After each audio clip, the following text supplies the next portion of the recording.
जाण्याची खूप जोरात तयारी चालू आहे. इस्त्री वगैरे फुल डेंजरमध्ये.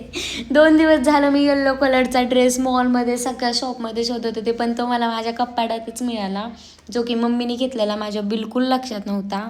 त्यानंतरून बॅग वगैरे क्लीन केली, ब्रेकफास्ट केला. आज खूप कामं निवांत चाललेली. त्यानंतरून शॉपमध्ये गेले. आज क्लास नव्हता, क्लायंट पण नव्हतं आणि स्टुडंटनीच सुट्टी घेतलेली आज संडे. सो त्यानंतरून शॉप वगैरे व्यवस्थित क्लीन केलं आणि आजी आलती. सो आजीला नवीन चप्पल घ्यायची होती, त्यामुळं शॉपमध्ये गेलो, आजीला नवीन चप्पल घेतली. मग तिकडून आम्ही गेलो फ्रेंडच्या घरी, तिच्या घरी लंच वगैरे केला आणि मी चाललेले आहे ना बाहेर, त्यामुळं मग तिने मला खाऊ घेऊन दिला सुक्का, चीज बॉल, कॅडबरी, अजून काय काय. त्यानंतरून ते घेतलं. शॉपमध्ये आले, शॉपमध्ये मेकअपचं थोडंसं सामान घेतलं, कारण की तिकडे जाऊन तर मेकअप करावाच लागेल मला.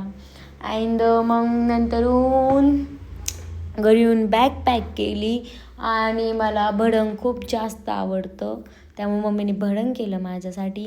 नंतरून सलूनमध्ये गेले, वॅक्स केलं, पेडिक्युअर केलं, खूप छान वाटलं, रिलॅक्स वाटलं. सो गाईज, असा होता माझा आजचा दिवस. बाय.